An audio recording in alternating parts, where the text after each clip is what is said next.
Hi everyone and welcome to Club 4, Episode 1 of Rolling in the Isles, an FM20 British Isles Journeyman series with me, the United City FM. Welcome along and welcome to Manchester City. That's right, we have moved on. We are not Derby County manager anymore. We have moved on to Manchester City. Now, this episode is going to be quite long, I would imagine, and it's going to be quite rambly because I've got a lot to talk you through.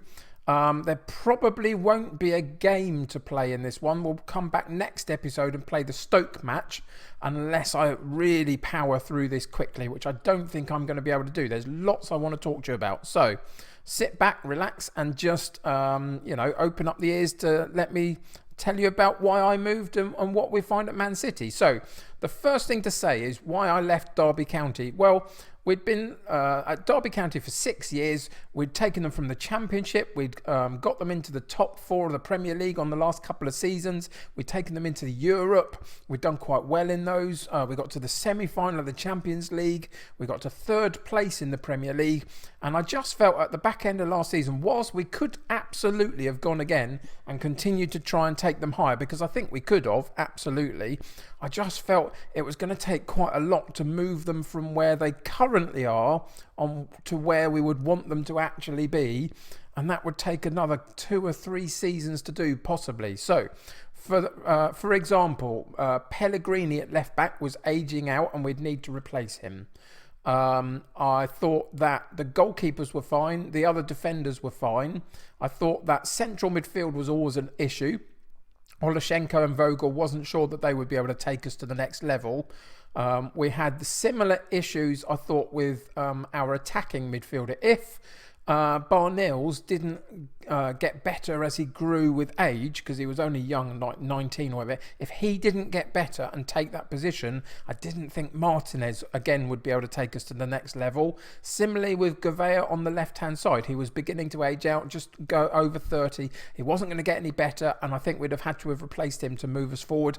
And then we had our striking issue. All of last season and for the last couple of seasons, we weren't scoring enough goals, and so they would have to be replaced as well. We had a reasonable budget. We could have done some of that, but I just felt to take us really to the point where we could get to the final of the Champions League and also challenge for a Premier League title properly, I think it would take quite a bit to get above the likes of Liverpool and Arsenal, for example. So all of those were reasons why I decided, when the opportunity presented itself to have an interview at Man City, I took the interview, they offered me the job, and therefore it was just time to move on. So that is ultimately why I moved away from Derby County, and Frank Lampard has gone in again to Derby County to see what he can do after my efforts recently. So that's who they've got in. So the next thing I want to talk to you about is just my profile, give you a chance to see where I'm at, because this is the big club. This is what we've been working for the last, couple of 100 episodes now, I think, roughly. 150 episodes, something like that. I haven't actually counted them up. But this is what we've been working for. We started the series with absolutely no qualifications, no experience, nothing. We took the first job we could find in the Irish leagues, and then we worked our way up from there. So we are now at Man City. So you can see that my characteristics are all pretty high. The hands-on approach, I delegate quite a lot to my staff because I bring in as good a staff as I can find. That's one of the things that I do. And I've done it here. I've got a complete overhaul of the staffing content behind the scenes of our club at Man City. So that's already been done now. It's been a very, very busy summer. But the rest of it, as you can see, is pretty good. They rate me quite highly. Attribute-wise, this started off at pretty much 5s and 6s or whatever it was across the board. And you can see that I've raised that considerably through different qualifications right the way up to the top that we're on now in the Continental Pro license, and now they rate me highly in a couple of these key categories. And that's the type of manager that I like to be. I like to have good man management, good motivation, reasonably good tactical knowledge, and some of the other things I leave to the coaching staff. That's just the way I prefer it to be. So we could go and have a look through all the different clubs, but to be honest, they haven't really done a lot. Cobb Ramblers are still back down in the first division rather than the Premier Division in Ireland. They've stayed in the first and struggled, to be honest. Connors Quay are still in the top division of Wales, challenging occasionally for stuff, but haven't won anything since we were there. And obviously, we've just left Derby County. And England, if you weren't with me last episode, we won the Nations League. So that's 2 summers in a row. Firstly, the World Cup. Second, the Nations League. We've got one more summer with them next summer, hopefully, for the Euros to see if we can make it a clean sweep. And at that point, I'll probably stand down from the England setup. So that's the plan with them. And now we're at Man City. Now, Man City are quite interesting because in terms of their history, they won the Premier League about 4 or 5 seasons ago. So pretty recently, they've done okay. And what I found when I came in was they finished below us in the league last season, and that had completely disrupted this squad. This club was in a bit of disarray when I arrived a few weeks ago now. I've been in the job for a couple of months, maybe 1.5 months, and we've had to do an awful lot. You can see that the finances of the club are huge comparative to where we've been, and I haven't even shown you how much we've spent yet. So 320 million in the bank, still 78 million to spend if I wanted to, but the transfer window is done and dusted, and we've done an awful lot. And there's plenty of wages to play about with as well. So some of the things that we looked to do in this Man City squad were there were some ageing players. It was an imbalanced squad. There was hardly any left-sided defender, for example. Real problem area, and a couple of other areas like that. And then there was a whole swathe of players that were really unhappy over the fact that we didn't get Champions League football for this current season. So some of them have left as well. So I've swept quite a few out for age, for imbalance, for contract issues. A couple are left on a free transfer. One was already sold before I even moved into the club, and then the actual sale went through when the transfer window opened. And then those players that are unhappy, we've still got a few that are unhappy in the club. I'll look at the dynamics in a second, but there are a few let's go and do it now. There are a few players here that are a little bit unhappy just because we don't have that Champions League. But we'll work on that this season. I've promised some of them that if they don't get it this season, we'll think about moving them on. And some of them I've just challenged to make us get it this season instead. So yeah, that's the thing that we've got. We've got a bit of an imbalance in terms of personalities in the squad. We don't have the same amount of professionalism from all of the players as well. That's what it's telling us in our information in the dynamics page. So there's a couple of things to work on there as we progress through with Man City. But it's been, as I say, a really, really busy summer. And brace yourselves, because you're going to need to for this. This is what we have spent so far this summer. £622 million, but we have also bought in 319 million. So basically we've spent 300 million on completely refreshing this side.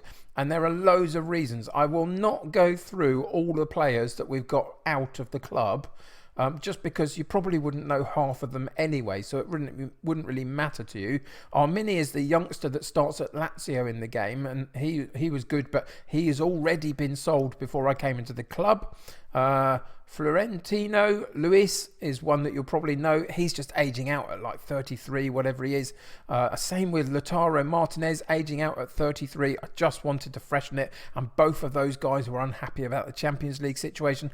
Other than that, there's a load of youngsters that I got rid of, and some first team players, and some other periphery players as well. But we managed to bring in 319 million, and then we went out and spent 622 on basically 11 players. This is not a first team 11 that I've bought in. There were several positions that needed 2 or 3 players. We had one really good central defender. I had to bring in 3.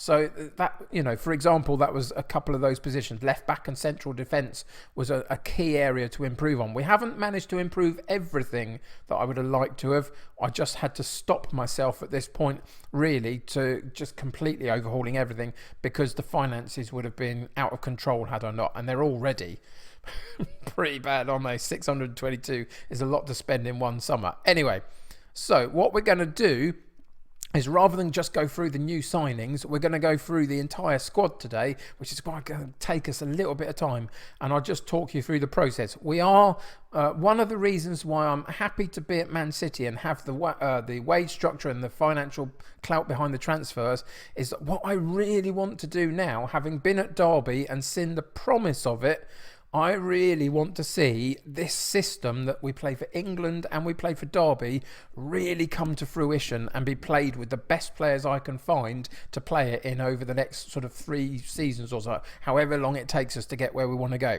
But that's my intention. I don't want to drop this. The players that we have are already good enough to play this setup, and we brought a couple of key people in that you might have seen there to come in and do that system as well. So that's what I want to achieve. We've got the same structures of Derby in terms of a defensive and offensive tactic and formation, and a balanced one as well, playing the balanced one most of the time. And we'll see whether we can get this team playing that to the absolute best that we can. So in the transfer history section, you would have seen that we bought a couple of players in from Derby. We certainly did do that. We didn't go back for too many, but just a couple of key players that I wanted out of them. I'd have liked maybe one of the goalkeepers, but that's a conversation for another day, because the goalkeepers are okay here, so we didn't need to do it. But we've spread our net fairly wide. We've bought from the likes of Bayern Munich, Real Madrid, PSG, Tottenham, Rangers, Inter, the likes. So there's plenty there. So let's get going through this squad and see what we've got to work with. So the 2 goalkeepers were already here. David Ash is a fairly young 23-year-old English goalkeeper. He's got fantastic goalkeeping attributes. The rest of it is a little bit in terms of his mentals and physicals. So he will be an able backup, but it might be somebody that we look to change in the next couple of seasons at some point, if specifically we can bring a youngster through the setup to take his place potentially. But yeah, so at the moment, David Ash will be our reserve goalkeeper, and he'll be behind Paulo Helber. And Paulo Helber is a Brazilian international, 6 caps for Brazil, and I would say is decent without being phenomenal. And it was something that we looked to try and get a better one in, but to be honest, I couldn't find many for a price that I was willing to pay. Some of them were asking stupid amounts. And so the goalkeeping position will have to wait for an upgrade for next season potentially, but it's on the list of things to do. For now though, Paulo Helber will be our number 1 goalkeeper, and I think he'll do okay. So then we move into our defenders. There's quite a long list to go through here. So this guy is our number 1 right back. He's really, really good. Now, I paid a lot of money for some of these. A couple of £100 million players I bought in, and some not far off that as well. We paid over the odds for some of these because I had the money to do it, and I wanted specifically good players to play in the setup that we've got. And this guy, Magnoni, is coming in to play right back. Now, he's a much more happy defensive right back than he is offensive, but he's still got a decent cross on him. So we are going to play him slightly defensive. I'll show you the setup and the structure in a little while, because there's 1 or 2 little tweaks in there for Man City that weren't with Derby. But yeah, this guy is coming in to play as our number 1 right back. The reserve right back for him, the one that will play if he can't, is another youngster through the club at 20, English, Richard Jackson. Again, not the best player. He's got some really good attributes, but then he's got a couple of gaps as well. But I think that we can improve him potentially, give him a few games here and there, and he'll provide enough cover. See, the other thing that we have to always remember, of course, is the homegrown status, isn't it? Going into the Europa League, which I think we've got this season, etc. We need club-trained players, and so there are a couple in here that might not have been here otherwise, but we kind of had to put them in. So anyway, that's Magnoni and that's Richard Jackson playing on the right-hand side of defence. On the left-hand side of defence, our number one choice is Victor Cruz. And he's going to be phenomenal for us. I've got an awful lot riding on this guy. I think he's going to be absolutely fantastic. And you can see he's got good potential ability, but he's got everything you could possibly wish for, I would say. A couple of little things, bit more teamwork wouldn't go amiss, but really good pace, really good crossing, dribbling, good passing, decent tackling, everything there, decisions that you would want from a good wing back. And he's a more attacking option than we have down the right hand side, so there's a little balance for you. One stays a bit more, one goes a bit more. So he comes in, and Paulo Cesar, no, that's not the one I wanted to show you at all. I'm still getting used to these players myself. Gavin Cooper, of course, Gavin Cooper is the person that we brought in to play in rotation. And the reason I did that was I wanted a fairly cheap option in comparison to most of the squad that could still do a decent job for us. And at Derby County, we had a good one, as in Gavin Cooper, and he's British as well, so it helps. I tried to bring in a few more British players because the balance of that in this squad wasn't great either, so it was another one to achieve. And so Gavin Cooper came in from Derby County to fill that rotation role at left back. So those are our two full-back areas. Then we've got 5 central defenders, because one of them is a real young up-and-coming guy from the squad that, again, we've put in there for the numbers of the homegrown nature. So the first 2 on my list are going to be this guy, Rivero, and this is going to be one of the absolute stars of our show. He is a phenomenal central defender, and he's going to be really important to us. 4.5-star current and potential ability, playing right at the peak of his powers, and you can see why, and he's going to be really important for us. So he's going to be the number one guy at the back, and currently I've partnered him up with a purchase that we made from Watford of Sir Greg Gray, who of course was one of my England squad members. He won the World Cup with us, hence why he's a Sir, and also was key for us winning the Nations League recently as well. So I wanted to bring in somebody that I know, and also another English guy if I could, and this was the best one that I could find. So he's going to partner with Rivero in the first instance, but hot on his heels is another of our Derby County guys. And the reason I went for him, Romario has come in from Derby because his contract was running down, and we got him for a reasonably good price compared to what we could find at this level in other central defenders. So that's why he came in, and again, he's somebody that I know. So he's going to be pushing those two really, really hard, followed along with Mark Cork, who is a young English central defender. Again, I wanted to bring in more English players and talent. So another one that we brought in to fulfill that role, and will play in rotation for those central defensive areas. And the final one in this category is O'Malley, and this is a guy that's come through the youth setup at Man City. He's only 18 years old, isn't by any stretch the finished article, but there's a decent player in here. And I think with a few games here and there we can improve him, but he really helps fulfill that quota of homegrown talent that we need. So they are our central defensive options. So then we head into the deep lying role, the central midfield role, and the deep lying playmaker type. And we've got a couple of guys playing this position. And the first of them is Camavinga. It was Florentino Luis at Man City, but we've sold him on. This guy was already at the club, sitting behind him in the pecking order, and I think he's absolutely fantastic. And we have not lost a step by bringing this guy into the starting lineup. So Camavinga will play in that holding midfield role, probably as a deep line playmaker. So he's the first one, and the second one that we've got is Paulo Victor. And Paulo Victor can playing a couple of different positions. Deep lying midfielder, central midfielder, also covers at right back as well. So he's a really good player to have in the squad. Couple of misses here and there in his attributes, but not too many, and a really good backup at the age of 21. This guy is going to be great for us. Was already at the club as well, not one that we bought in. So those are our main holding midfield players. If we then move into the more central midfield player, the linchpin in the side, we've got, where do we find him? We find Lee Malt. He's Lee Malt MBE. Now, if you were with me last episode, you'll know that he was part of the World Cup, not the World Cup, the Nations League squad with England. And because we won the Nations League, if they already hadn't got a Sir and been knighted for winning the World Cup and they were new into the squad, they got an MBE instead. It's something that I added into the game. So this is Lee Malt MBE. Now, he can play in a couple of positions as well. He can rotate in the striking position if we need him to, but I think he's a better central midfield player than he is striker. His ratings don't necessarily say it in terms of these here, but actually in terms of attributes, I think he's a better midfield player than he is a striker, but he can play in both, and that's the good thing. An English player that can rotate round, and we've got a couple more of those in the squad as well. So he's going to be our number one central midfield player, and his backup is Ortega.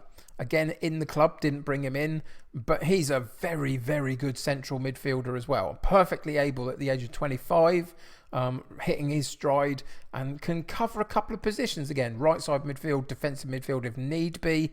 Might not have the attributes for all of it, but he can do a good job for us. So again, it's good to have a few players around that can cover positions if need be. So that's the central midfield area. If we go to the right-hand side, there's a name immediately that you all know, and that is Andres Olart, who we bought in from Derby County. Now, the reason for doing it was twofold. Firstly, he's really good. He's just a very good right-sided midfield player, and specifically on this central midfield line rather than the attacking midfield line, because that's where we play our right-sided midfielder. So he fulfills that role really nicely. But secondly, he is the best that we could find that could play on that central midfield line rather than the attacking midfield line. So it was worth paying the odds for him. We paid, I think, 100 million just because he's the best player we could find to play this position. I went and had a look at Noel, who was previously with us at Derby County, but they wouldn't even entertain me talking to him at Barcelona, even for 200 million. So that was out of the question. But we bought in Olart, and I'm really happy to have him. And for him to be pretty much star rating wise the worst player in our side, and look at his attributes, shows how strong a starting 11 we have. So his a couple of options behind him in the pecking order is firstly Villegas, and he's a 20-year-old Mexican, and he will ably assist again on that central midfield line on the right-hand side. Ably assist Olart when he can't play. Some slight misses in his mental attributes, but other than that, I think he's a decent option, and will play in rotation occasionally. And the third player that can play in this particular position is Collins, Jay Collins, 20-year-old English youngster that's come through the ranks again at Man City. Another reason because he comes through the ranks. And I'd like a little bit more pace. I'd like a couple of little bits to improve here and there. But overall, there's a decent young player in here that, again, is English. So he plays more of an attacking role. So if we play the Gegenpress version of our different formations, he can play that one better. But again, covers a few different positions. So he is in and around the squad, which is fantastic. Then we have our left-sided players, and the first off is Univar. Univar is Dutch and is 28 years old, so a little bit more experienced than some in our squad. But as an inverted winger, so he'll cut in off of that left-hand side, use his very strong right foot, and he's not a winger at all. I'm using him as the inside forward, sorry. He's got great finishing, great long shots, good passing, good technique, lots and lots about him to be excited about. So he's going to take that left-hand side attacking midfield berth. And the player that can play in rotation with him was the player that I accidentally went to too earlier on, because he can again cover a few positions and is further down the pecking order in terms of our squad list here, and that's Paulo Cesar. And a real youngster. We managed to get him in at the age of 17. He's just turned 18 before the transfer deadline, so he came in at the end of the transfer window, which is fantastic. Not the finished article yet, but again, as the inverted winger come inside forward, probably as an inverted winger because his crossing is better than his long shots, for example. This guy is going to be great for us. Behind us, a 28-year-old on the left wing. This 18-year-old is going to get games here and there and improve immensely. And I think we've got a really good player on our hands, a potential 5-star player. So he's going to play and get a few games down that left-hand side. Then we go into the attacking midfield area of the pitch. And the first up is at 31 years old, so we've still got a couple of seasons in him, I would imagine. Sir Phil Foden, been right the way through this save at Man City. We're in 2031 and he hasn't left the club. He's been here all the way through. And for us in England and now for Man City, he's so important. Really fantastic player. Still got loads to offer. Still got lots of good physicals for a 31-year-old. That hasn't gone down yet. So he is in his peak and he's going to be vital to us this coming season. So that's the first of our attacking midfielders. And where is the second one? This is where my mind goes blank because I'm not quite sure on the players just exactly yet. And I can't find it. Oh, he's sitting right next to Foden. There we go. Brian McCann. 18-year-old Scottish guy. I bought him in from Rangers, I think it was, because again, I wanted another young British guy to sit in this squad and learn from some of these experienced players. This guy's got all the attributes already he needs to be a decent player. And in a couple of seasons with a few games under his belt and learning from Phil Foden, this guy is going to be a beast, I would hope. So that's why I brought him into the club.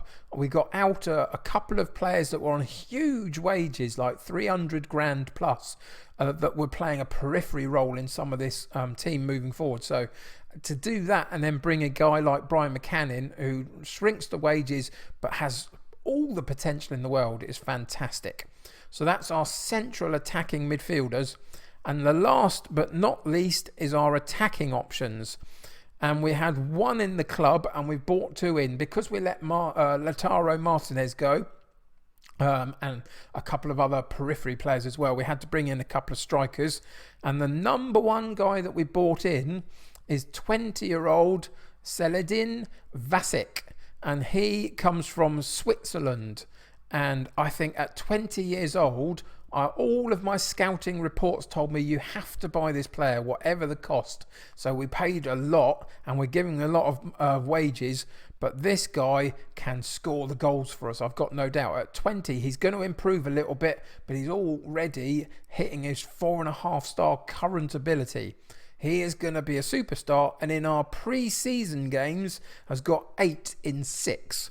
So a really good demonstration that he's got some shooting boots on him, and I hope he'll bring him for us this season. But if for any reason he doesn't, we've got two other options. The first is another of our current England squad, and that's Steve Gibbons, MBE. He can, again, is a key player for us because he can play as a striker, which I will be asking him to do more often than not. I think that's where he'll do for us in terms of what our gap is this season.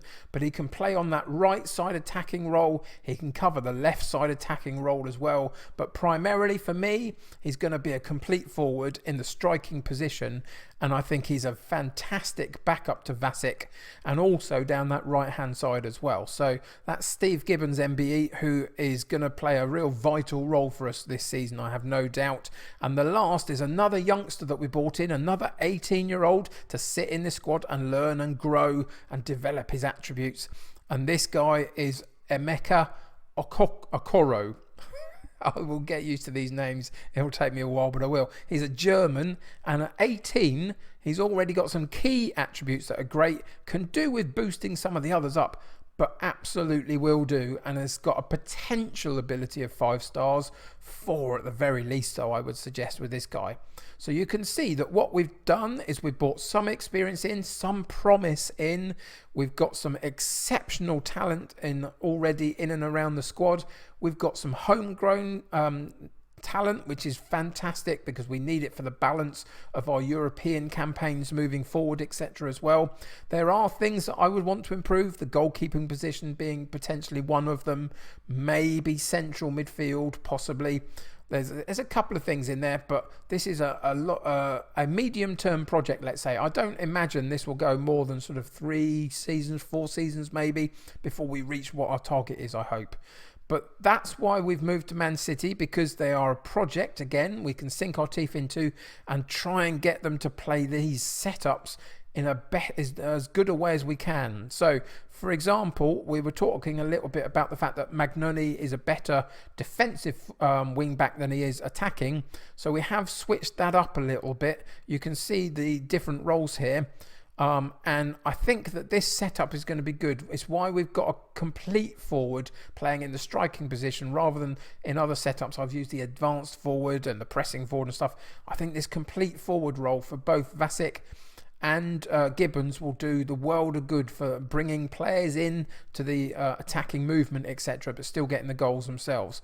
So I'm really, really happy with how it's gone. Yes, we've paid out an awful lot of money just, again, to go in and have a look. There's several £100 million, a couple of £100 million players for Vasic and Olart. We've got a £90 million player in Vagnoni, an £80 million in Cruz, and several other that aren't far behind that as well. So yes, we have spent an awful lot of money, bought in a reasonable amount, but I think this is the basics of what we're going to be able to work from to succeed in the not too distant future.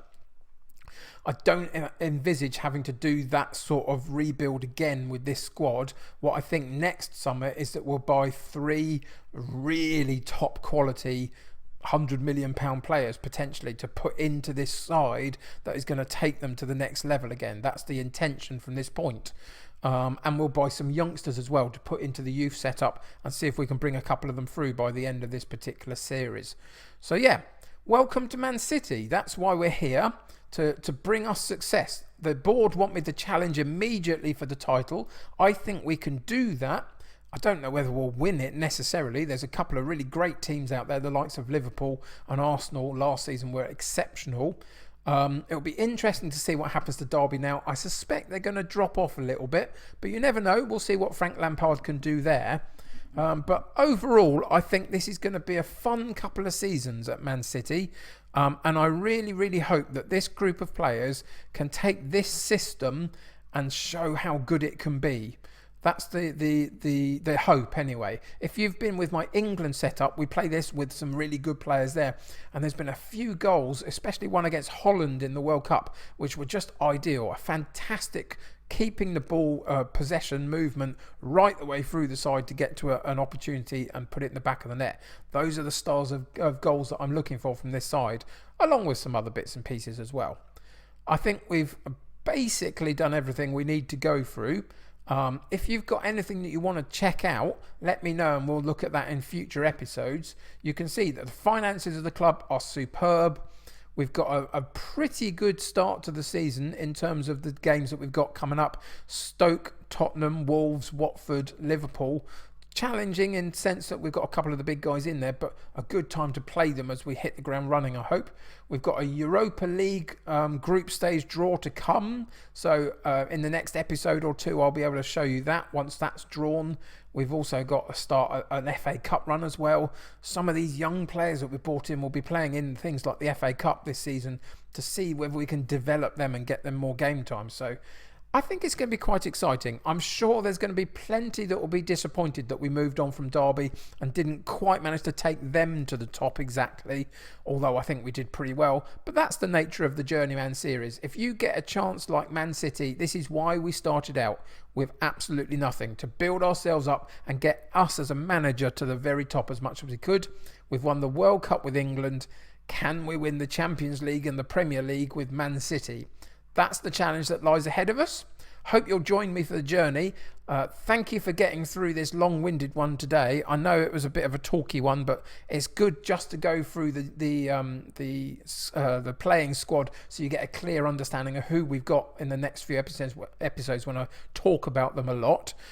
Just as one last thing to do before we carry on, I told you I overhauled the Man City coaching staff as well, and right the way across the board for our first team squad, you can see that we have the best coaches in all of the categories right the way across the Premier League. I have absolutely not left any stone unturned in trying to make this club as big as it can be.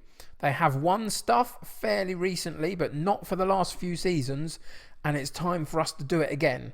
And it's time for you and I to go on to a journey to try and get to that Premier League title and the Champions League final, win or lose it, which would end this series. That's the aim. So let's see how we get on. Thanks so much for joining me today. Well done for getting through it, as I say. Join me for the next episode where we'll get into the games. We'll play Stoke City next episode and get to know these players a little bit more. Until then, though, thanks very much for watching. Subscribe to the channel if you haven't already and join my United City community. The more the merrier. If you haven't clicked that like button on this episode, please do that for me. It helps me enormously to get seen by lots of other people. But until next time, take care of yourselves. I'll see you very soon. Bye for now.